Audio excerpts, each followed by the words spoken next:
久等了各位，我是吉良，我是金良啦。欢迎收看本期的啾啾节目。这一期稍微加长了一点。上期迪亚哥暗杀总统不成，还被对方利用射伤了焦尼。为了摸清大总统的能力，迪亚哥叫出小恐龙前去侦查。可侦察兵不一会儿就被做成了手撕龙肉。随后大总统瞬移来到二人上方，举起沙包大的拳头向他们攻去。好在维卡比伯及时出手解救了迪亚哥。可维卡比伯一出手这也就意味着地球上没有他的容身之处了。但他想了想，只要能够为了保护某种具体意义的重大事件而活，其实也就够了。为了那个素未谋面的露西，我竟然成了这个国家的全民公敌。不过这样也好，如此一来，我的心情反倒觉得清爽了许多。大总统那边被铁球击中，踉踉跄跄。可在二人看到大总统的脸蛋后，却露出惊愕的神情，因为大总统脸上出现了 MC 世界中树木被炉穿的样子。难不成他的能力是变成透明，或者是变换模型吗？你的猜测大错特错了。大总统告诉迪亚哥，这是极为轻易实行出来的要命行径。不妙！话音刚落，大总统瞬移过来，双拳夹击迪亚哥。可迪亚哥也不是吃素的，他瞬间化龙，躲过小拳拳捶胸口，并一把扼住大总统喉咙，顺势一踢，将他砸向墙壁。可一眨眼功夫，身下的大总统不见了。迪亚哥不解，根据手感和气味，很确定大总统还在这里。就在他寻找之际，一旁的维卡比伯惊声尖叫，因为大总统哪儿都没去，他正从迪亚哥的后背冒出来。两人背靠背，大总统就像寄生兽一样从背后钻了出来。迪亚哥瞧不见大总统，只好用肘部撞击。大总统见此迅速跳出，并使出一招从天而降的拳法。此招若中，迪亚哥胸口必出个大口子。就在这危急关头，维卡比伯再抬一手，飞射的卫星击中了大总统。左半身失调启动，迪亚哥因死脱险。可失调效果顶多持续10几秒。维卡比伯问迪亚哥接下来怎么安排，是利用这时间逃走，还是趁机干掉瓦伦泰？当然不管选择哪种，都记得从他左边下手。迪亚哥思考片刻后，扔了石块做试探。见大总统傻乎乎的样子被石块砸伤，迪亚哥笑道：“谢了，维卡比伯，我可以下手了。”只见他高高跳起，从左进攻，沿壁而行，龙爪手启动，直接朝着脆弱的后脑勺呼进去。失去感觉的大总统别无他法，只见他死死抓住一旁的旗子，将旗子盖在头上，硬吃下迪亚哥的攻击。可接下来的事情又让他们傻眼了。大总统再一次从二人眼前凭空消失，迪亚哥确认并非幻觉，大总统正躲藏在某种东西内。虽然很不符合常理，但他认为对方正躲在那面国旗下面。迪亚哥不顾维卡比伯的警告，靠了过去。他一定要趁现在揭开大总统的真面目，否则一旦被他逃掉，往后就再也没有机会了。他猛然将那面国旗掀起，可下面空空如也，而大总统隐藏于上方。此时他的身体就像个平面，与国旗融合在了一起。两人四目相对，迪亚哥知道时间不多了，他喊着那富有气势的台词，挥拳杀向大总统。可打在国旗上的手臂好似陷入泥潭一般动弹不得。随后出现的大总统更是将迪亚哥死死锁住，一把将他拖入国旗之中，前往那神秘世界。当迪亚哥起身后，映入眼帘的是一个蓝胖子和另一个自己。见此情景，除了大总统在场的人都蒙了个圈。大总统说道：“我就是只让你的半截身体有权进入这里。”只见他一掌插入迪亚哥脸颊，便将那枚圣者眼球生生抠了出来。大总统告诉毫无胜算的迪亚哥，只有他的替身能力才能自由出入这个相邻的地方。至于被我拉进这边的你，在遇见另一个自己之时，你的肉体究竟会发生什么变化呢？你就好好品尝一番吧。大总统后撤远离，欣赏爆炸的艺术。再看迪亚哥，只有上半身来到这里，随着腹部一阵剧痛，他的腰部就像是娃娃脸一样射出多个肉块，随后分解的速度越来越快，他的身体正裂成2半。这边将镜头给大总统，原来这都在他的计划之中。开启观众的替身能力，让时间回到8分钟之前，以他的视角看看这个费城枪击案。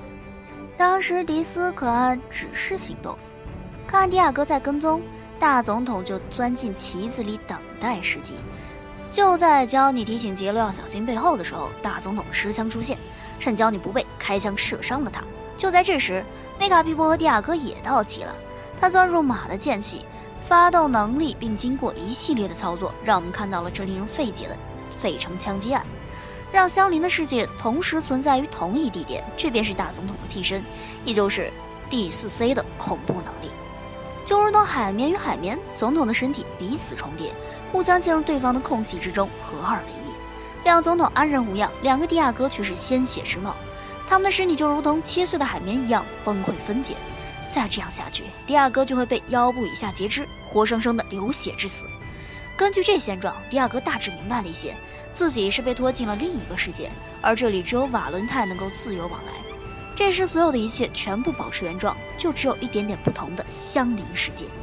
见蒂亚戈有难，维卡皮博赶紧掷球帮忙，可却被一旁的大肚子一拳揍飞。之后大总统的发言也说明了，这个世界只有他能安然存在。话音未落，蒂亚戈脖子处一大块肉飞溅而出，不只是腰部，他的上身也开始分解。与此同时，另一个蒂亚戈也跟着分解。此时的蒂亚戈根本无反手之力，他能做的是绞尽脑汁对测出对方的替身能力，因为瓦伦泰一定会回去，会通过某种方式回原来的世界。可分解的速度越来越快，蒂亚戈心中不断祈祷，如果我的猜测没错的话，快点儿来啊！假设这里真的是跟原本世界完全一模一样的相似世界，那么他就快要到这附近才对。随着一股鲜血喷出，蒂亚戈无力地倒在地上。大总统见蒂亚戈死定了，拿上眼球转身就要走，可刚走，后边的下水道盖子就要被推开。待他回头望去，只见里头窜出数只恐龙。随后出现的让他瞠目结舌的是，那满是星纹的手。砰的一声，大总统来不及躲避，被爪弹射穿脖子。怎么会？没有片刻犹豫，下一发爪弹紧跟其后，而从下水道里出现的不是别人，正是这个世界的焦妮·乔斯达。蒂亚戈见此大声呼号，之所以焦妮会出现在这里，是因为他用恐龙将濒临死亡的焦妮引导于此。被摆一道的大总统大叫可恶，他忘了焦妮的脚能动了。他捡起钻石旁的眼球就要逃，但面对焦妮的爪弹齐射，受伤的大总统只得走为上计。可没走几步，他就要被爪弹射中要害。在打开那扇木门后，他便一头倒在那台阶之上。维卡皮博见此大声叫好，大总统被焦妮干掉了。可蒂亚戈认为大总统已经回去了，因为圣之眼球不见了，依旧是焦妮射杀的，只是这个世界的瓦伦泰。大总统拉了自己做垫背，没想到这家伙居然舍弃了自己，自由来往这极端相似的另一个世界之间。知道这点，蒂亚戈意识到自己也得马上回去了。他脑中快速回忆，寻找着蛛丝马迹，是门板，那家伙是从那里回去的。蒂亚戈发现瓦伦泰的现身与消失全是夹在物体与物体之间。思考间，这个世界的蒂亚戈已经再起不能。他突然想到了什么，用仅有的一丝感觉催动下半身，用马靴写字告知另一边的维卡皮博用力拉他的脚。与此同时，伸手让这里的维卡皮博帮他一把，快点过来，我搞清楚那家伙能力的真相了，拜托你了，快点过来。蒂亚戈说自己已经知道真相了，可维卡皮博还是将信将疑。就在这时，一旁腰斩的蒂亚戈却突然睁眼，伸手将维卡皮博绊倒。懵逼的维卡皮博被蒂亚戈一把拉住，只听他这般说道：抱歉呀，维卡皮博，多亏有你。如此一来，我大概明白瓦伦泰的替身能力了，能够跟你组成 CP 真是太好了。边上的蒂亚戈留下最后的波纹离开了。再看维卡皮博，他和国旗融合在了一起，蒂亚戈死死地将他抓住，让自己被夹在中间。与此同时，另一边的维卡皮博正拉着他的脚，条件达成，就是现在。在一个两极反转后，蒂亚戈带着那个世界的维卡皮博回来了。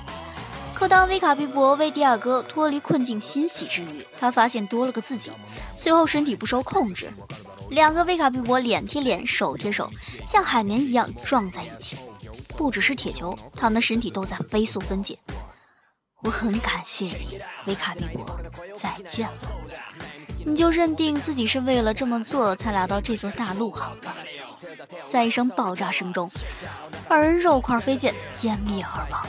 那不勒斯王国的王族护卫官，属于威卡碧博的故事也在此画上了句号。刚加入队伍的威卡碧博就这样被迪亚哥利用，不明不白的阵亡了。迪亚哥，你好坑啊！但好在迪亚哥对大总统能力的认知更进一步了，之后应该就是3人合力干大总统，3英战吕布的场面了。但依照大总统的个性，下次见面就是不是你死就是我亡的结果了。